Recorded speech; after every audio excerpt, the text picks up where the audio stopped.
What's up, YouTube? It's Matt with the Matt Out Here YouTube channel. I'm back out here in the field. I'm looking at my game cam footage. I'm looking at all the corn that's missing from that I dropped the other day, and I'm getting ready to assess what we could potentially be hunting here this fall, and hopefully an axis here at the end of this summer. So stay with me. Let's see what's on the game cam. Let me give you a hunting update. I got a little story to tell y'all, and let's have an awesome week. All right, y'all, stay tuned.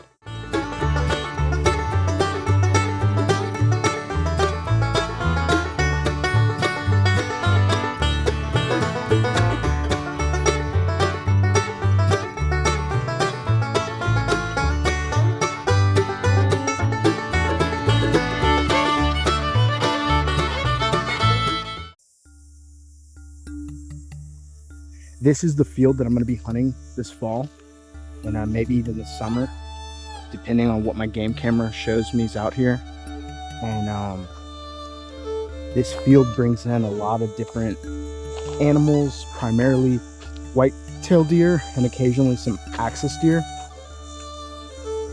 And I was able to shoot a hog here about a year ago that had come through, but it was the first hog I'd ever seen in this area.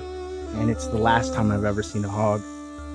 My game camera's never picked up any more hogs since then. But I've got my game camera here today.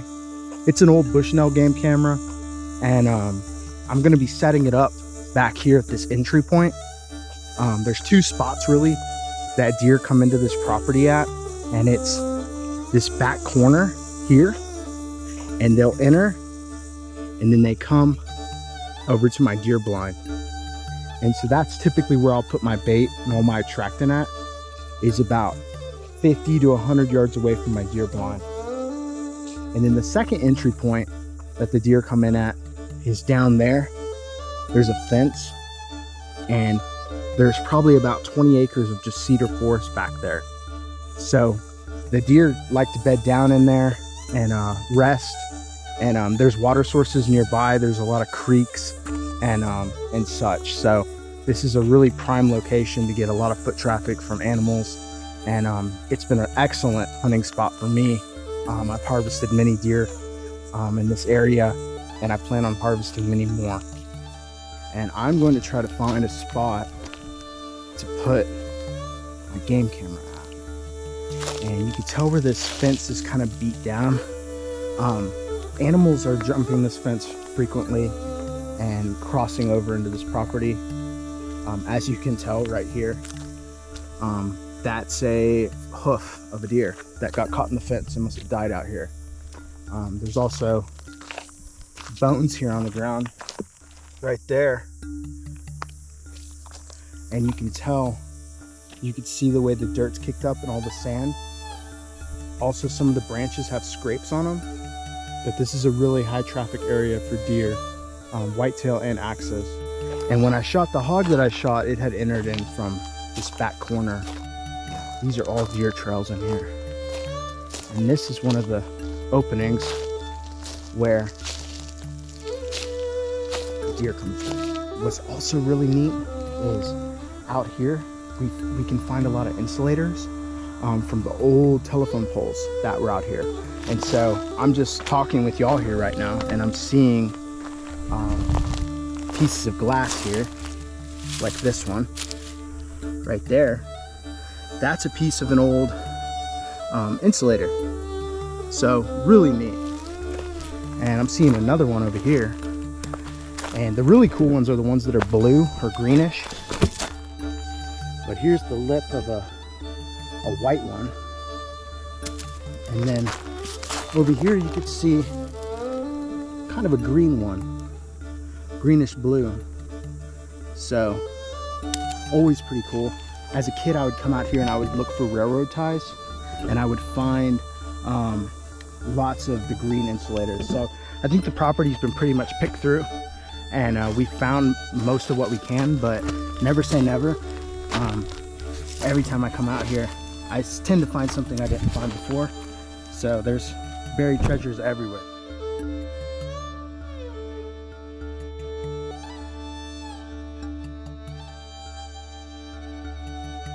just picked up 2 bags of corn and a deer block. The deer block is a blueberry flavored, and the deer love it.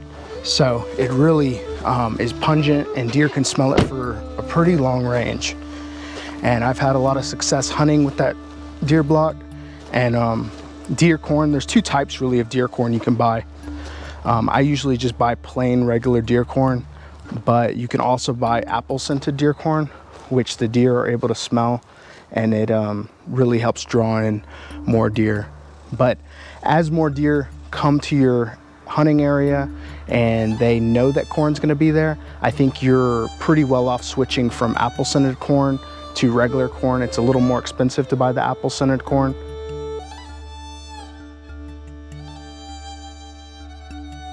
In the past, when I've hunted here down on the corner at that pivot, the deer typically will jump the fence there or on the other backside of this property. So I'm thinking that deer are gonna smell this food and find their way here pretty easily. So I've got my game cam up. I feel like it's pretty well positioned to catch the traffic in here. I got the blueberry block down, and then I've got 2 bags of corn down, and I'm thinking that hopefully this will bring in some really good photos for us to see if maybe I can come out here and shoot an Axis before the summer's over. But we'll see. That may or may not happen. Right now I think it's still a little too hot. I'll probably wait right before deer season to come out here and shoot an Axis. With Axis, they are an exotic species, so you can hunt them year-round, which is really nice. So if you see one come in your field or game cam, you can take advantage of that at any time of the year, and you can even hunt them at night. So I plan on getting out here maybe when it's a little cooler, but soon.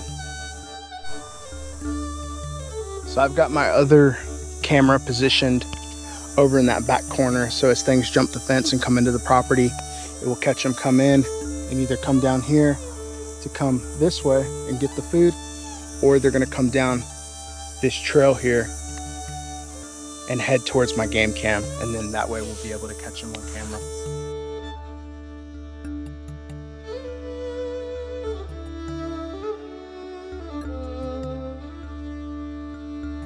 So this is my box blind setup for hunting, and it's very old school. I'm pretty sure my grandpa built this a long time ago. But really how it works is these windows just slide, and there's not much to it. It's very simple, but it's harvested me a lot of deer. In the fall, it's nice to just come out here and chill. Usually I'll bring a book, maybe listen to some music, and get to sit out here and listen to the birds all day.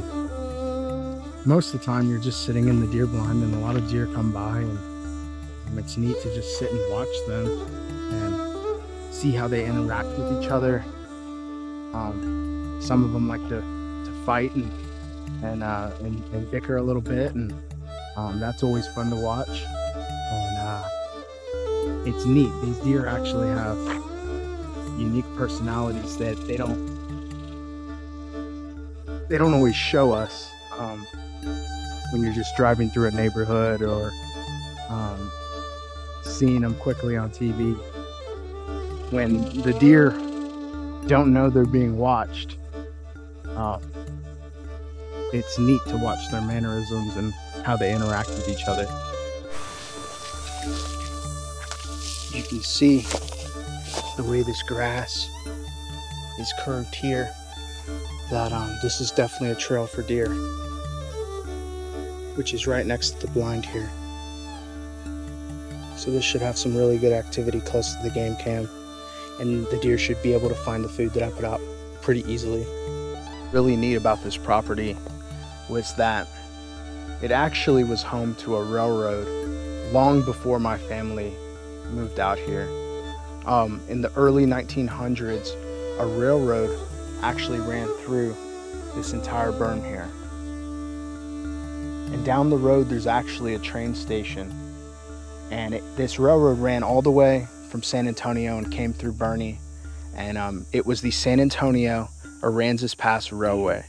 And here in the area, it's often referred to as the old number 9 railroad. And it went through Kerrville, and it was completed in the late 1880s. And out here as a kid, I used to explore and crawl around on the berm, and I would always be finding stuff. I would always find old railroad ties and spikes, and we also would find a lot of insulators, which were the old glass telephone pole insulators. And I think we pretty much picked the property clean, but every now and then I'll come out here and I'll find either broken shards of one, or I'll find a whole one, and it's just really neat to continue, you know, 100 years later, over 100 years later, continue to find stuff out here. And I think that's super interesting.